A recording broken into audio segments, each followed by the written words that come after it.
Então vamos lá. Então nós vamos dar início à nossa live dessa noite. Então quero desejar boas-vindas a todos vocês. E nessa noite nós daremos início a uma sequência de lives que tem como intuito ensinar fisioterapeutas o caminho para que eles possam se tornar melhores examinadores e assim alcançar melhores resultados com seus pacientes. Essa é uma transformação totalmente factível e longe de qualquer promessa romantizada. Então, o que nós trazemos aqui para vocês é algo muito sólido, ou seja, algo que está ao alcance de todos, fazer essa transformação para que possam atingir um status maior como examinadores. Então, para quem está chegando em meu perfil agora e ainda não me conhece, eu sou Adriano Pezzolato, eu sou fisioterapeuta com 25 anos de profissão, sou mestre pela USP Ribeirão Preto, eu fui professor universitário por 14 anos e desde 2014 eu sou gestor clínico e líder de equipe da Effect Fisioterapia em Ribeirão Preto. Desses 25 anos de profissão, eu posso dizer com muita segurança que 2/3 desse tempo foi dedicado à arte de ensinar. Nesses dois formatos, no presencial, isso por muitos anos, e mais recentemente no digital. Agora nós estamos também com todo esse trabalho, essas atividades de cunho educacional também no digital. Então o tema escolhido para essa noite, como vocês viram na chamada que nós fizemos, começa com uma pergunta: como o ritual da avaliação ela pode otimizar os nossos resultados clínicos? Na sequência do título, pode-se ler uma perspectiva baseada no contexto, que é uma resposta que eu apresento acerca de um conceito que vem paulatinamente ganhando cada vez mais atenção, compreensão e valorização de clínicos e pesquisadores em todo o mundo. Aqui eu me refiro ao contexto, ou mais precisamente aos fatores contextuais. Então eu creio que são poucos os familiarizados com esse conceito, por isso eu separei algumas informações que podem ajudá-los a se inteirar melhor sobre esse tema. Nós estamos agora com 30 participantes, então percebe-se que esta adesão ela tem uma relação direta com esse desconhecimento, com essa não familiarização com este conceito. Então eu quero fazer uma contextualização e a primeira mensagem que eu quero trazer aqui para vocês é que este conceito de contexto ele foi introduzido recentemente na nossa profissão por fisioterapeutas, professores e pesquisadores da Universidade de Gênova. Então são fisioterapeutas e pesquisadores italianos. De 10 publicações sobre esse assunto na atualidade, eu diria que em 8 nós vamos encontrar o nome desses fisioterapeutas como um dos autores destas pesquisas, porque eles mantêm dentro da universidade, eles mantêm essa linha de pesquisa voltada para o contexto. Eu digo isso com uma certa propriedade porque eu venho consumindo essa área de pesquisa há muitos anos. É um dos temas que eu tenho dedicado um tempo razoável, motivado pela relação que este conceito tem com os resultados clínicos. E eu, como muitos de vocês que somos clínicos, nós estamos interessados em otimizar os nossos resultados. Então, o que me levou a conhecer mais, me aprofundar mais sobre este conceito é o quanto que ele pode influenciar nos resultados dos nossos pacientes. Então, em linhas gerais, fatores contextuais, por definição, eles são elementos físicos, psicológicos e sociais que caracterizam o encontro ou a relação profissional-paciente. Então, como você se veste é um elemento físico. Outro elemento da mesma natureza, e aqui me referindo ao elemento físico, é a estrutura física da sua clínica ou do seu consultório. Sua habilidade de se comunicar, assim como as suas crenças a respeito das intervenções que você utiliza com os seus pacientes, são considerados elementos psicológicos. Como exemplo de elemento social, está a maneira que nós nos conectamos com os nossos pacientes. E nós, como fisioterapeutas, que apreciamos muito o toque, isso faz parte da tradição da nossa profissão, nós utilizamos o toque como um veículo de conexão. Não é o único veículo de conexão que nós usamos para que essa conexão ela possa ser estabelecida entre nós e o paciente.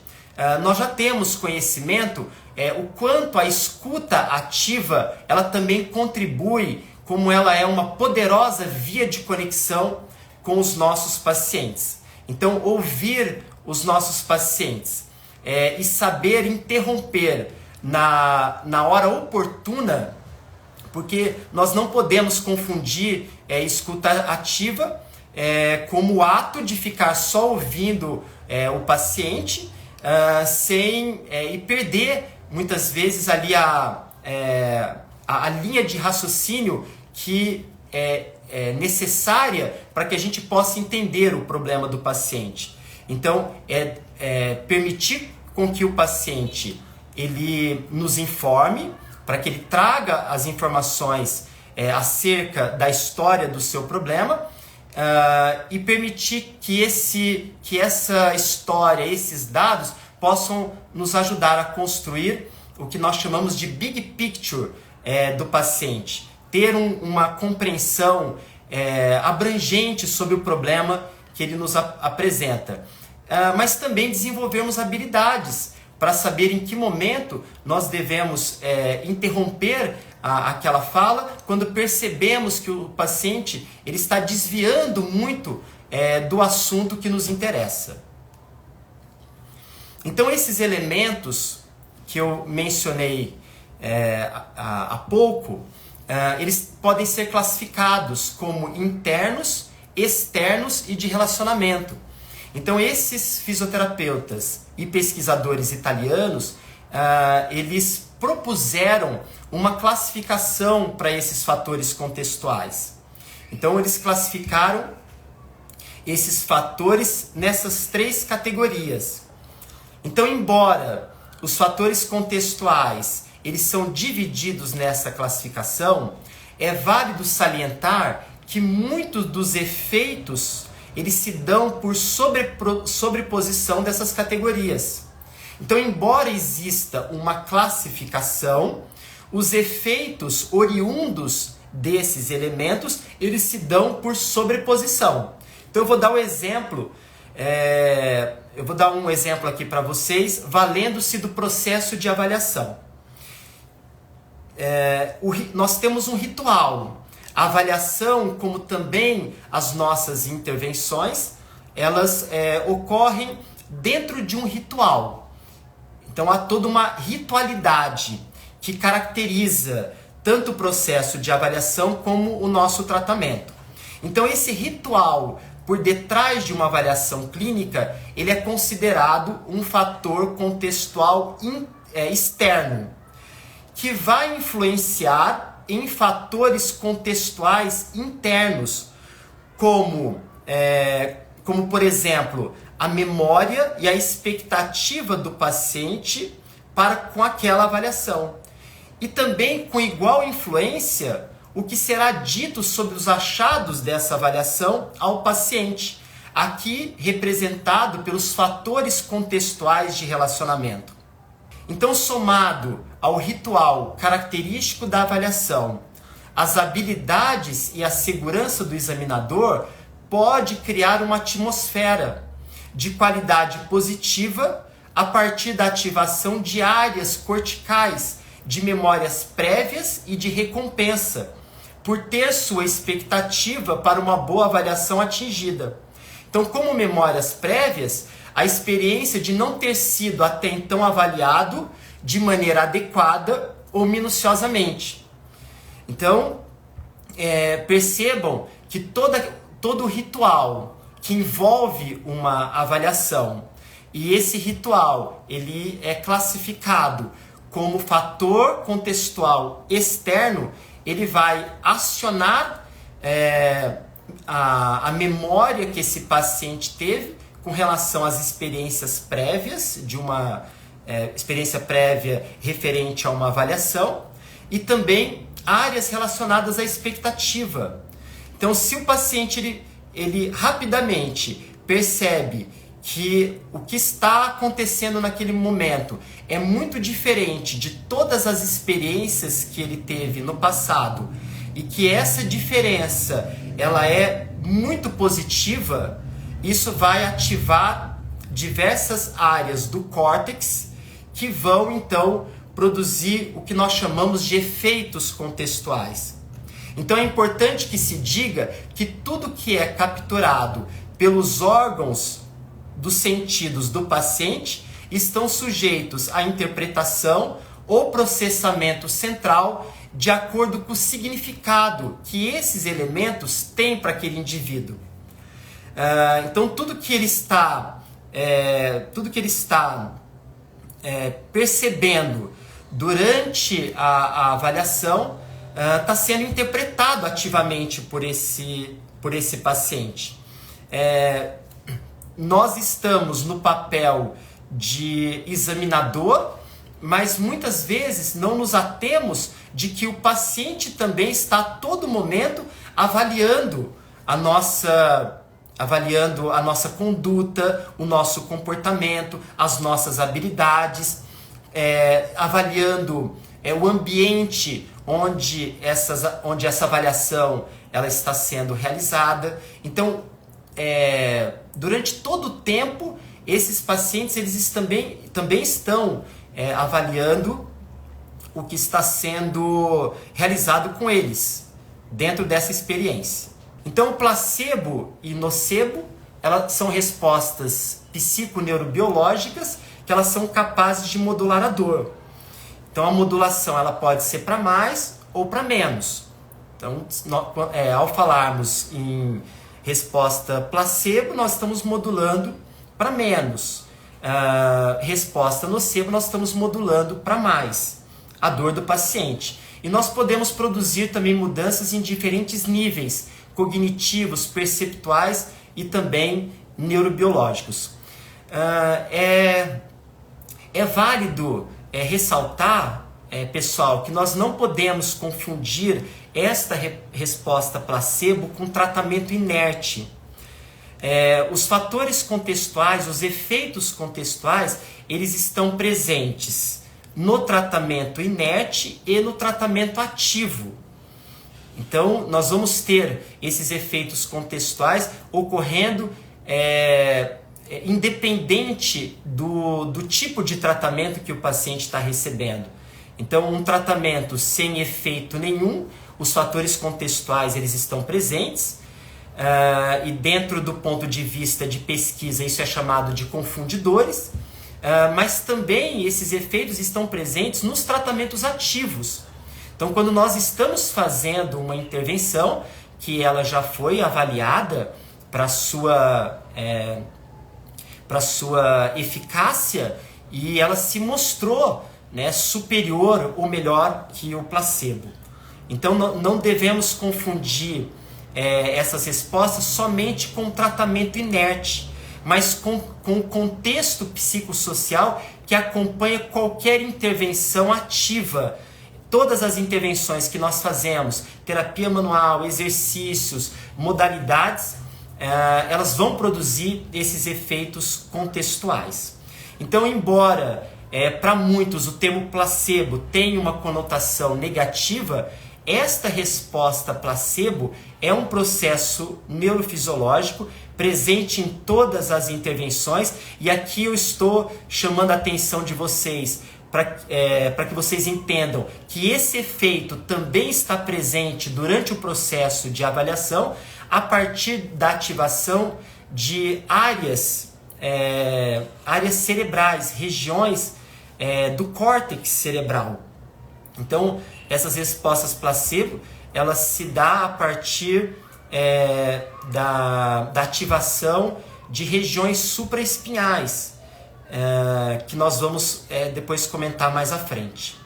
Então, considerando os mecanismos supraespinhais, o efeito placebo e o nocebo, eles são apontados como importantes moduladores top-down de sintomas do nosso paciente, principalmente para dor e desempenho motor, que nós já temos aí algumas evidências mostrando que esses efeitos moduladores, eles acabam influenciando nesses desfechos de dor e desempenho motor.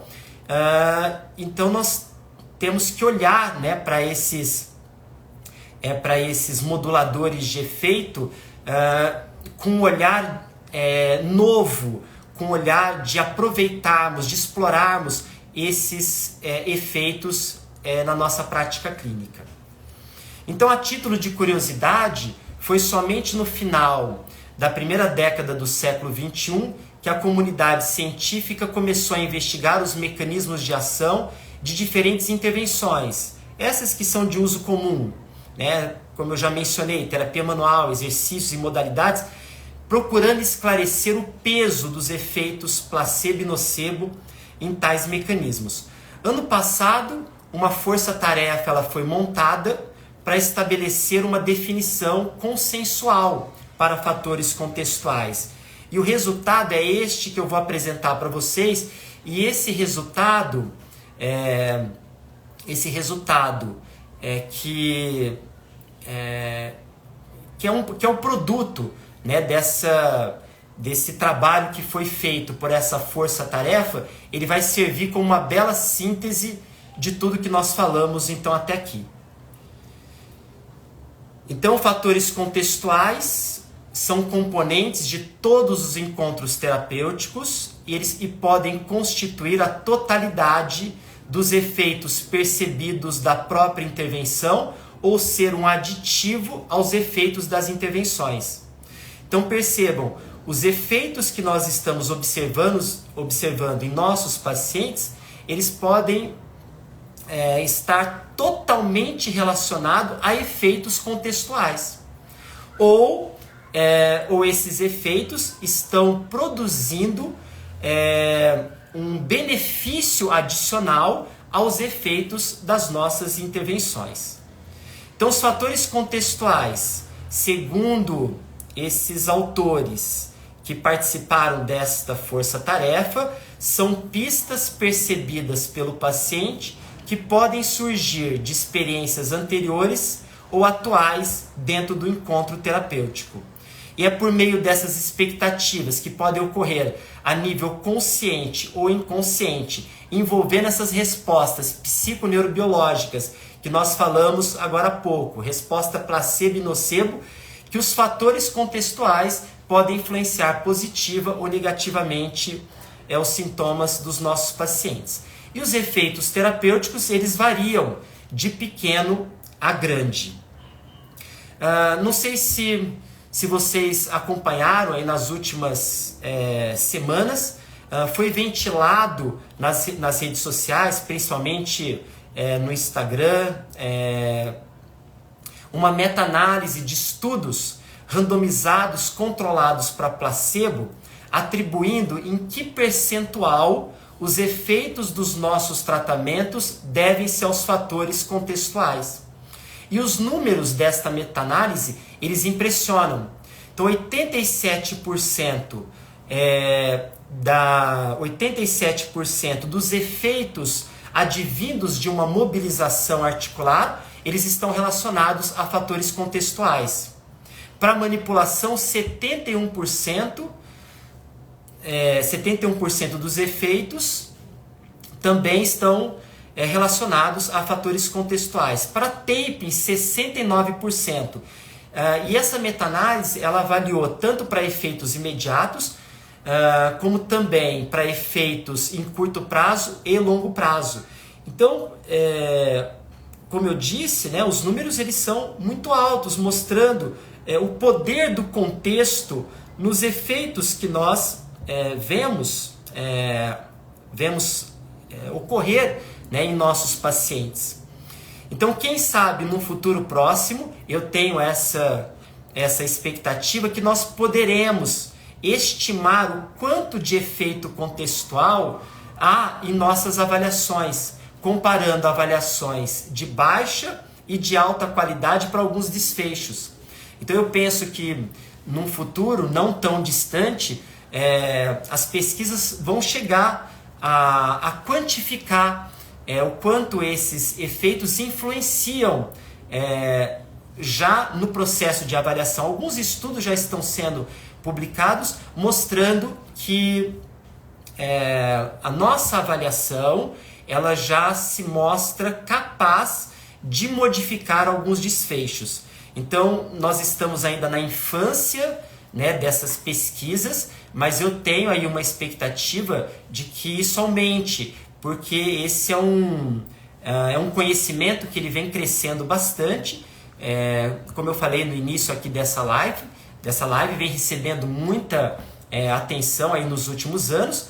Então, mais cedo ou mais tarde, esse conhecimento também vai chegar dentro desse processo de avaliação que eu considero, como muitos de vocês também hão de concordar, ser um dos elementos mais importantes dentro de todo o processo que envolve as nossas funções como fisioterapeuta. Eu me atrevo a inferir que a influência do contexto ela pode ser alta, relacionando, né, a avaliação a esses efeitos contextuais. Então, como os efeitos contextuais eles são mediados pela resposta placebo e nocebo, de acordo com a conotação positiva ou negativa elaborada pelo paciente, explorar a resposta placebo no processo de avaliação pode ter uma influência ainda não quantificada nos resultados clínicos.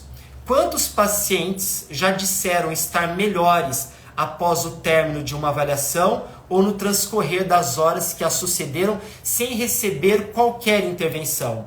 Eu acredito que muitos de vocês já passaram por essa experiência. Um paciente que foi avaliado e no término da avaliação ele disse, olha, curiosamente ou coincidentemente, eu me vejo melhor comparado como eu cheguei aqui, como eu estava no início dessa avaliação.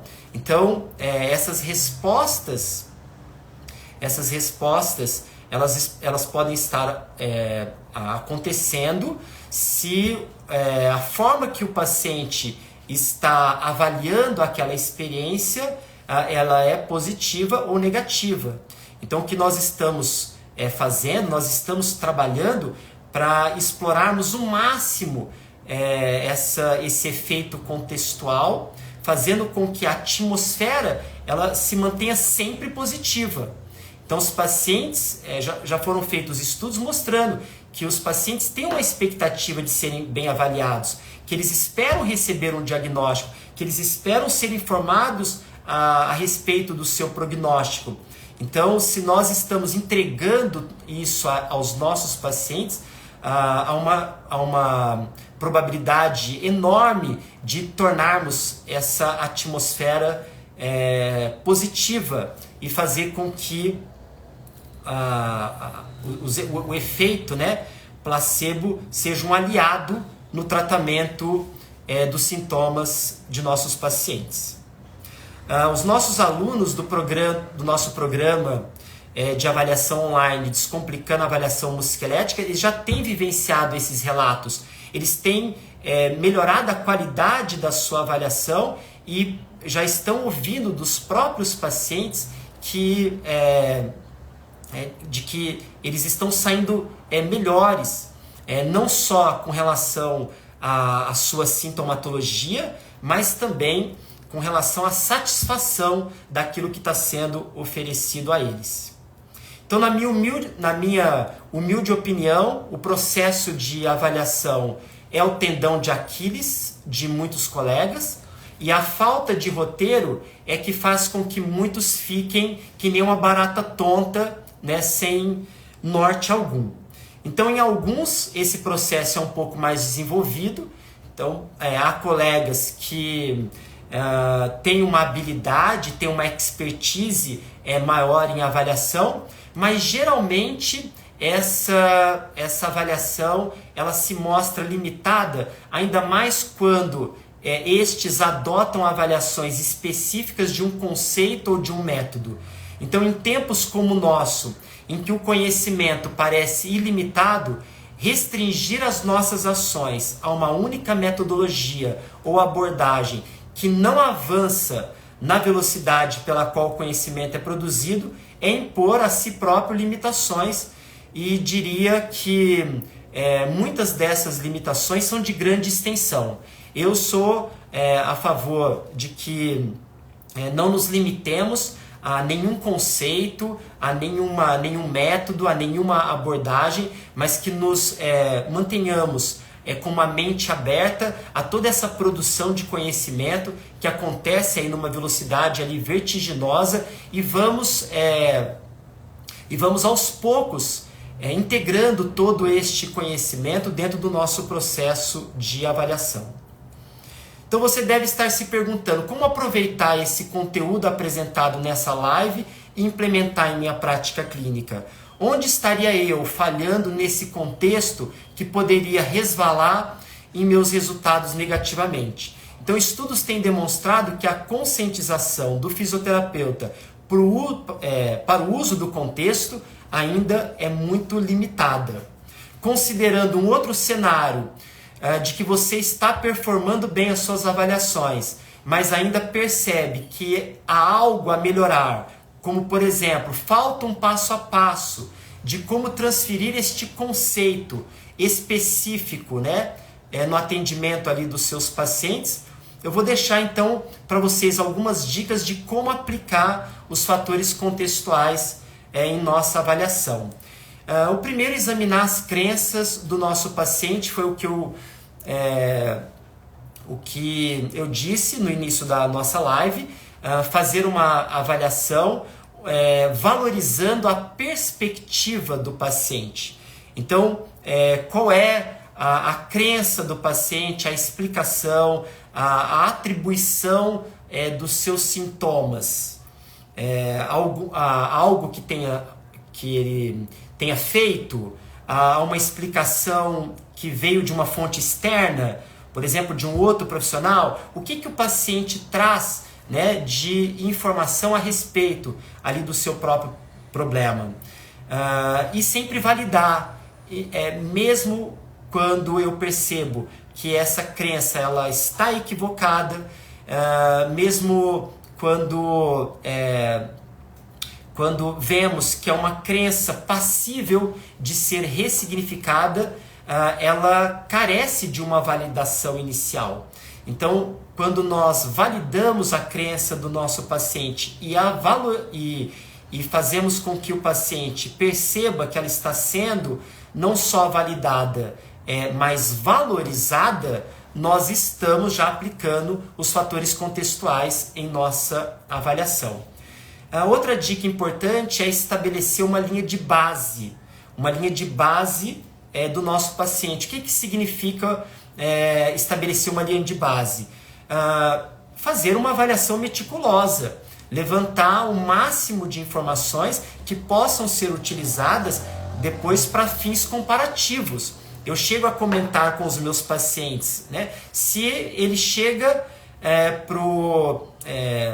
se ele dá entrada lá no nosso serviço e já espera ser tratado nesse primeiro contato, como eu vou avaliar os efeitos do meu tratamento? Como eu vou avaliar se o que está sendo feito está surtindo algum efeito? Se eu não tenho nenhum dado que eu possa utilizar para fins comparativos.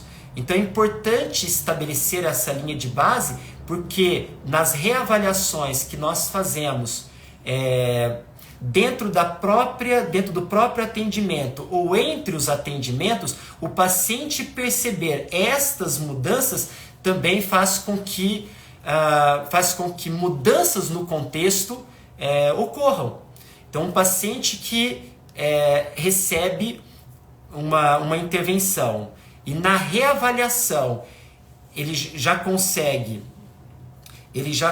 notar as mudanças, aquele contexto negativo de que ele não iria melhorar, de que isso poderia levar muito tempo, de que ele não vai se ver livre da sua dor, ele já pode perceber isso rapidamente e fazer essa mudança na qualidade do contexto. Um contexto que se mostrava muito negativo anteriormente, ele vai ganhando esse ar, né, esse ar positivo, e isso vai também contribuindo para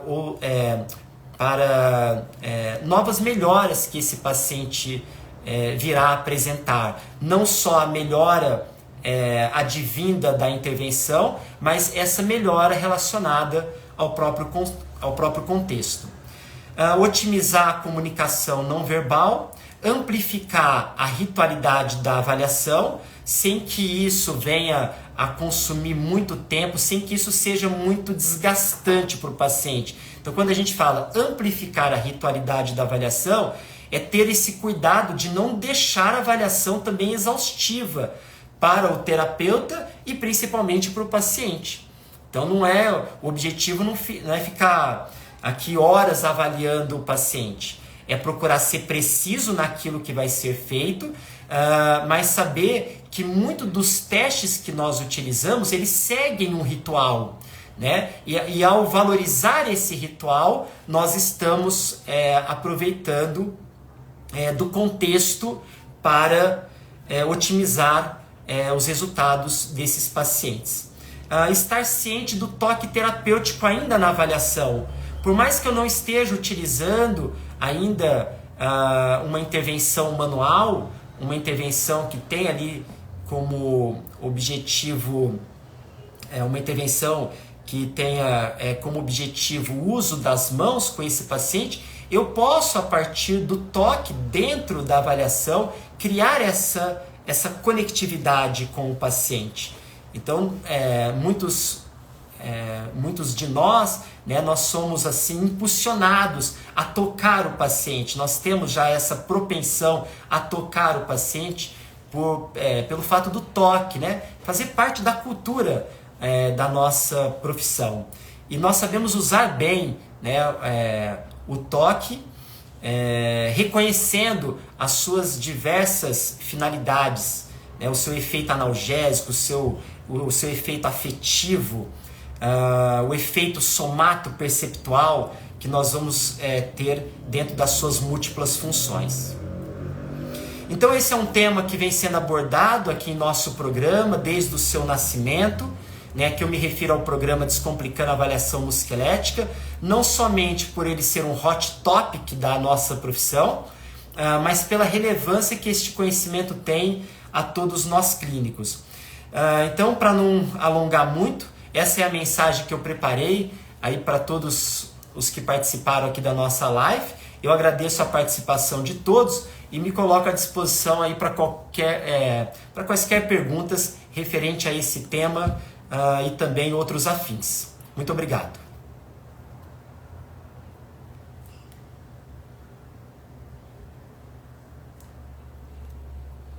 Fiquem à vontade, quem quiser colocar perguntas. Então nós temos aqui a pergunta aqui do André. Deixa eu só...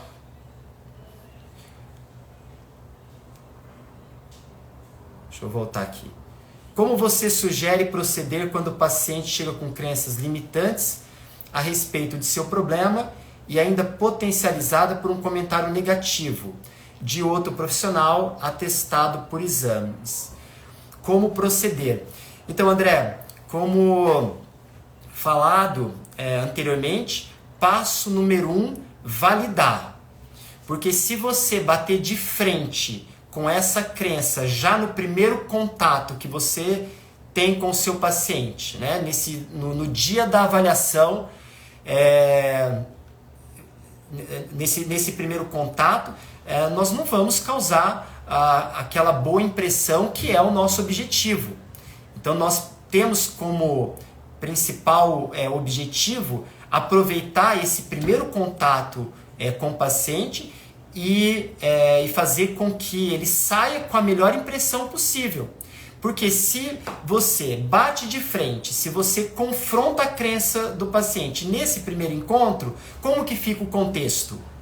Dentro daquilo que nós falamos aqui do que nós trazemos aqui de conteúdo para essa live. Como que fica o contexto? Ficou negativo. E eu não quero, por exemplo, já nesse primeiro encontro, deixar o contexto negativo. Eu tenho que ter esse cuidado em deixar o contexto o mais positivo possível. Porque esse contexto positivo faz com que o paciente ele saia fazendo algumas reflexões, né? Ele saia com aquela impressão de que a sua crença ela foi respeitada, de que você naquele momento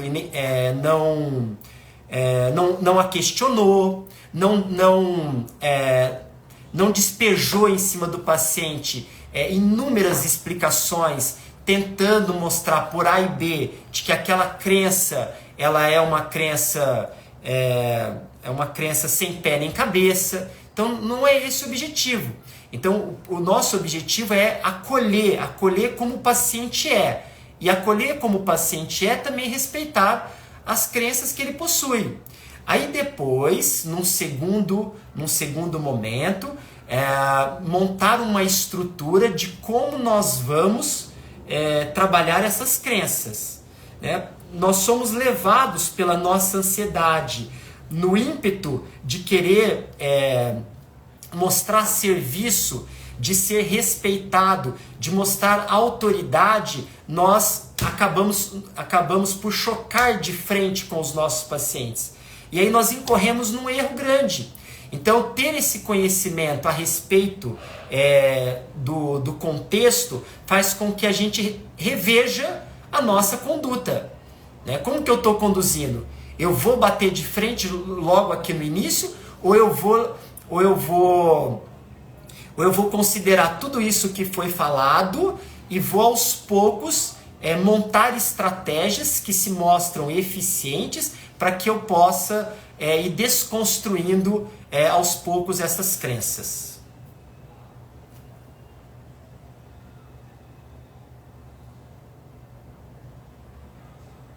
Me fiz entendido, André?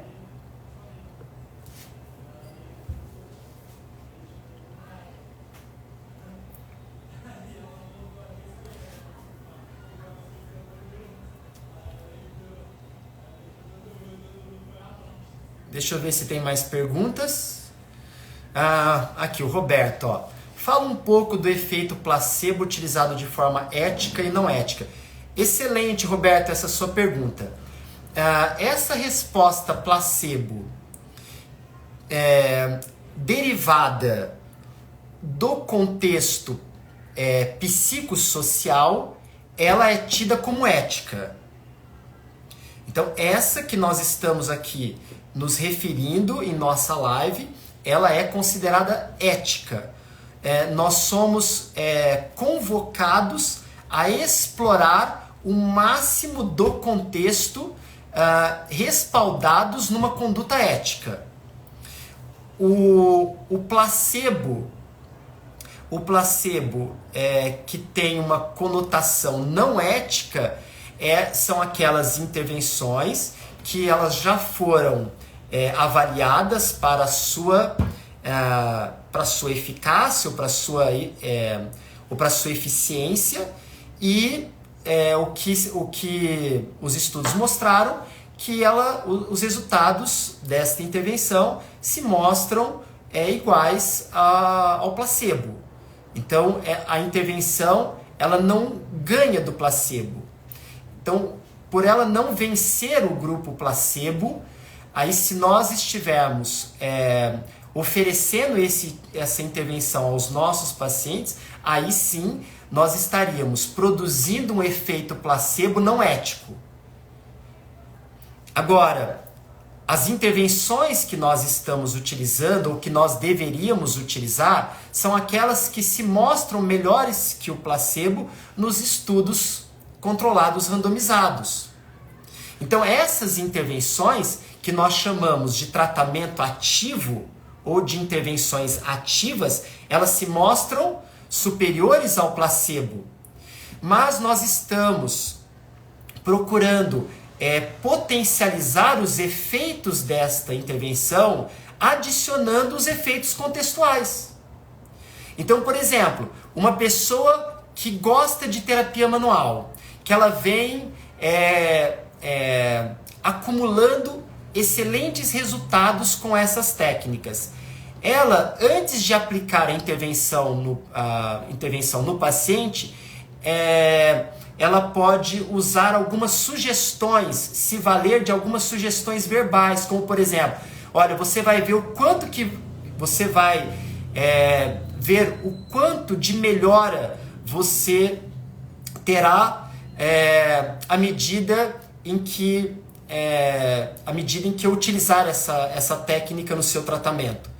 Você vai melhorar muito com essa técnica que eu vou realizar em você neste momento. Então, essa sugestão, essa indução verbal, ela produz esta resposta placebo baseado no contexto que essa intervenção está ocorrendo. Então, é a comunicação do terapeuta, que é uma comunicação verbal, que induz essa resposta placebo. Então, nós não estamos aqui falando não estamos levando nenhuma inverdade para o nosso paciente, não estamos contando nenhuma mentira para esse paciente. As técnicas de terapia manual, elas são neuromoduladoras. Nós já sabemos que a terapia manual, ela tem essa função de neuromodulação. Isso é um fato. As pesquisas mostram que os mecanismos de ação da terapia manual, eles se dão por efeitos específicos, ou seja, aqueles que estão atrelados à intervenção, e também por efeitos inespecíficos, que estão relacionados ao contexto, que é tudo isso que nós falamos na nossa live de hoje.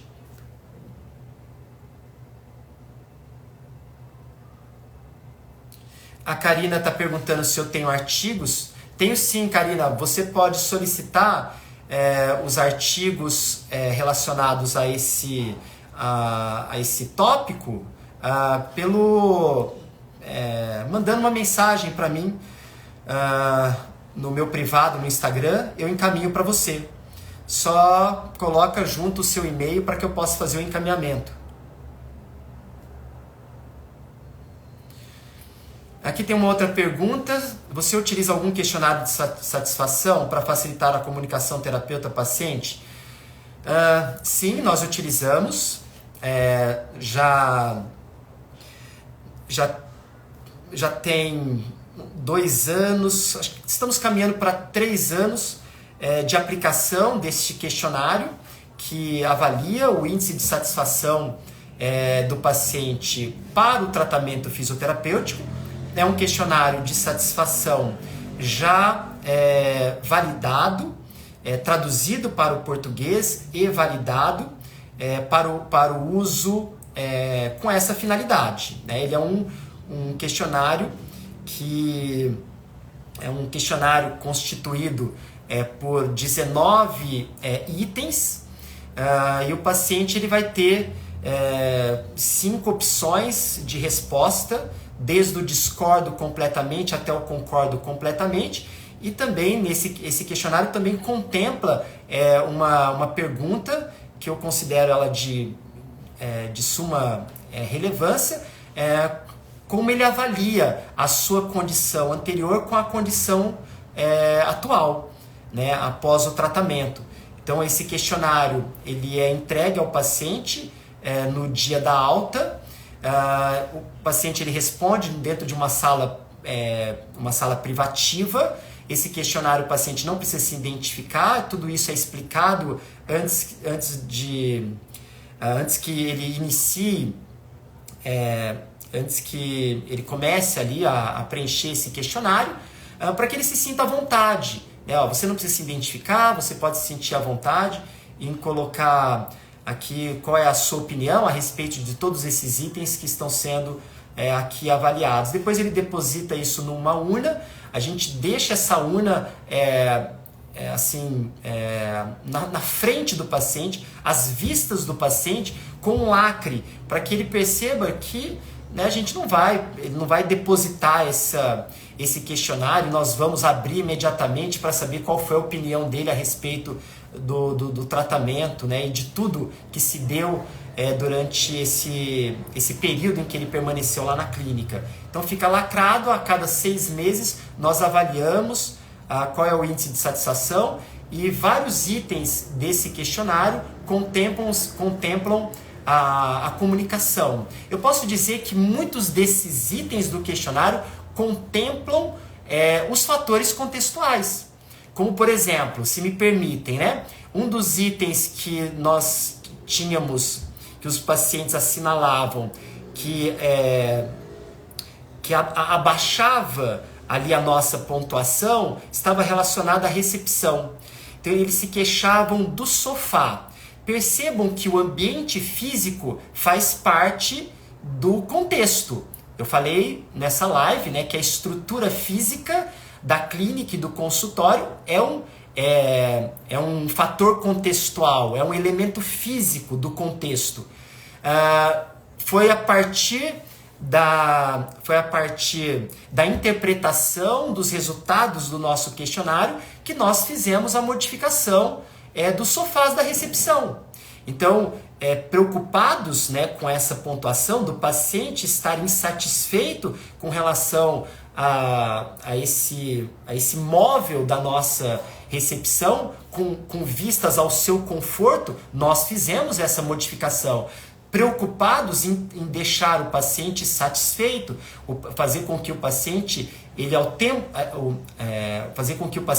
o tempo todo ele perceba que ele está num ambiente agradável, confortável. Isso faz com que o contexto permaneça sempre positivo. Deixa eu ver se tem mais perguntas.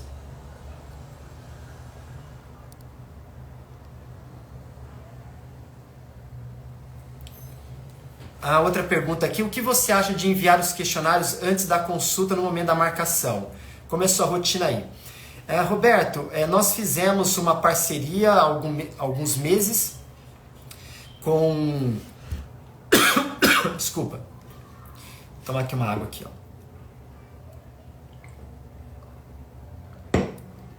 Nós fizemos uma parceria há alguns meses com um pessoal lá de BH, hoje é o nosso parceiro, responsável em digitalizar a nossa ficha de avaliação.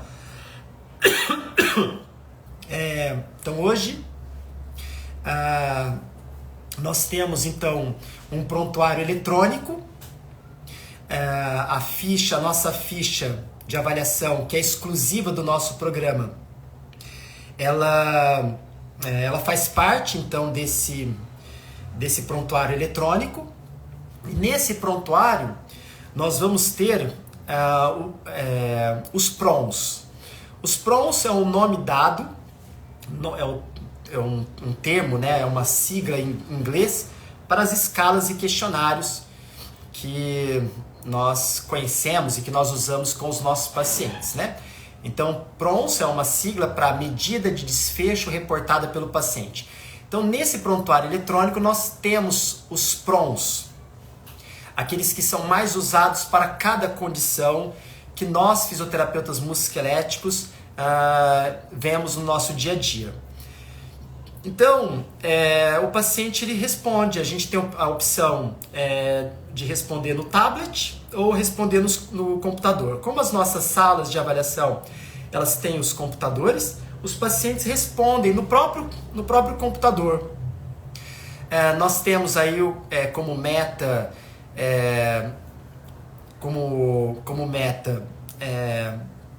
pedir para que ele responda esses questionários num tablet. Isso pode ser feito dentro da sala de avaliação ou na sala de recepção, mas a minha recomendação é que esses questionários sejam aplicados após a consulta. Após a consulta, porque o paciente ele pode se sentir inicialmente assim sobrecarregado, né? Já ter 1, 2, 3 questionários para poder responder. Então acho que o primeiro passo é acolher bem os nossos pacientes, é fazer com que esses pacientes se sintam bem acolhidos nesse nosso primeiro encontro. E depois você já tem agora informações a respeito da condição do paciente, você vai até selecionar melhor quais os PRONS a serem utilizados com esse paciente. Então não tem nem como querer entregar esses questionários antes. Eu não acho assim muito interessante uma secretária entregar para o paciente onde dói? Dói meu ombro, mas essa dor no ombro pode estar relacionada à cervical. Então é importante você fazer uma avaliação e a partir dessa avaliação definir quais os PRONS a serem aplicados para aquele paciente em particular. Então essa é a minha opinião. Hoje isso é feito na clínica, isso é feito no término das nossas avaliações.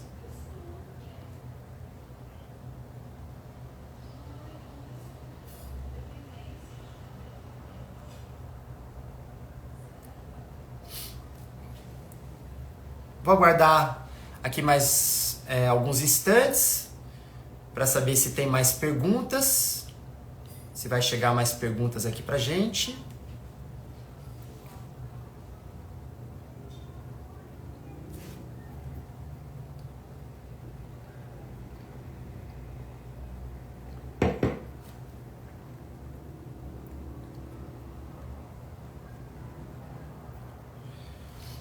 Lá. Então vamos lá, Roberto.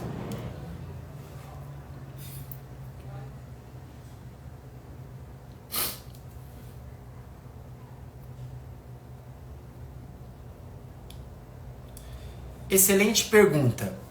Então vamos lá, para não alongarmos muito, né? Agora são 8, estamos caminhando aí para 8h10. Nós já temos aí mais de 1 hora aqui da nossa live. Essa é uma pergunta que eu diria que ela é feita em todos os cursos que eu dou. Os fisioterapeutas, eles têm essa curiosidade, né, de saber como é abordado o paciente nesse primeiro dia, nesse primeiro contato. Essa pergunta, ela tem como, para muitos, né, ela tem como intuito saber se pacientes que chegam numa condição muito aguda, se eu já inicio o tratamento desses pacientes. Então, a resposta é sim. Então, se o paciente ele chega numa fase aguda, o paciente está com uma dor muito forte, que o impossibilita de fazer, né, que nos impossibilita de fazer uma avaliação pela própria condição do paciente, o tratamento já é iniciado naquele primeiro dia. Eu não tenho por hábito tratar pacientes que eu vejo não ter necessidade de um tratamento, de não ter necessidade de tratamento no dia destinado à avaliação.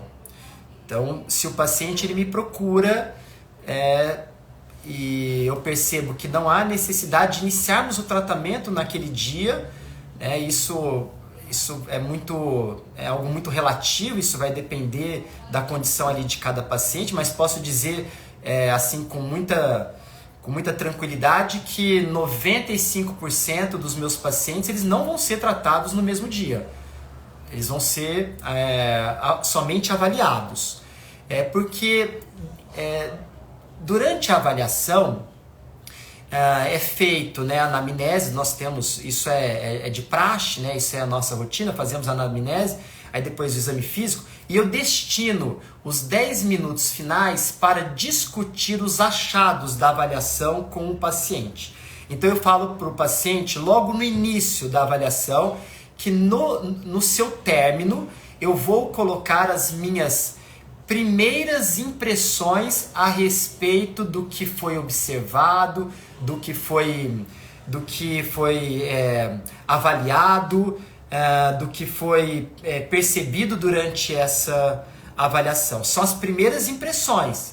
Eu falo primeiras impressões porque essas impressões elas podem mudar. O paciente ele pode, como a avaliação ela é um contínuo, né? O raciocínio clínico ele é um contínuo.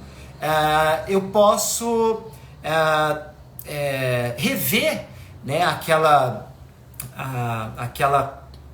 conclusão que eu fiz, né, no dia da avaliação, pelo fato de levantar agora mais informações que faça com que eu repense, né, a ideia anterior que eu tinha a respeito do problema do paciente.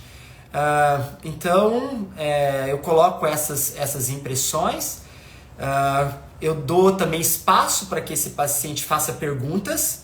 Então, são muitas coisas acontecendo num único dia. Então, fica muito, eu acho que você fazer uma avaliação parcial, uma avaliação meia boca, só para que o tratamento seja iniciado, para que você possa já produzir alguma mudança nos sintomas do paciente, o que nós conversamos aqui na live de hoje pode te ajudar a repensar tudo isso. Se você fizer uma boa avaliação, como essa que nós desenhamos aqui para vocês, o paciente já pode perceber mudanças nos seus sintomas. Se você quiser, eu posso até enviar alguns estudos que foram feitos mostrando que os pacientes já apresentam algumas mudanças em alguns desfechos somente com a avaliação.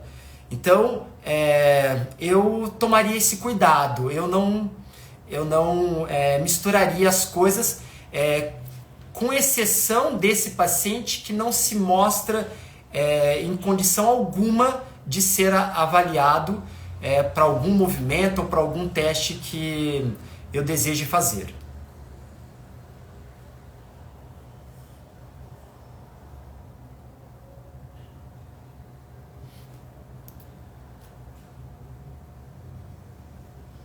Mais alguma pergunta, pessoal? Então, quero agradecer a participação de todos. Lembrar que essa é a primeira de uma série de lives que nós faremos aí nos próximos meses. Então, só recordando qual é o nosso propósito com essas lives. É ajudá-los a tornar melhores examinadores. Então, com esse conteúdo, e nós vamos organizando tudo isso aos poucos, ainda mais para aqueles que receberam esse conteúdo aí de sopetão, algo que um conteúdo que não estão ali tão familiarizados, saber que nós vamos aos poucos organizando. Então eu peço para que vocês se mantenham ali antenados, que acompanhem o nosso perfil, Para as futuras lives nós vamos trazer temas como esse, né? Temas atuais, temas de alta relevância para nós que temos, né, ali que tratamos os nossos pacientes, que temos contato ali diário com os nossos pacientes e que almejamos os melhores resultados para com eles, né? Aqueles que estão buscando a excelência naquilo que fazem, está aí uma excelente oportunidade em participar aí das nossas próximas lives, tá? Então agradeço mais uma vez aí a presença de todos vocês. Ok? Então, bom restante de semana a todos.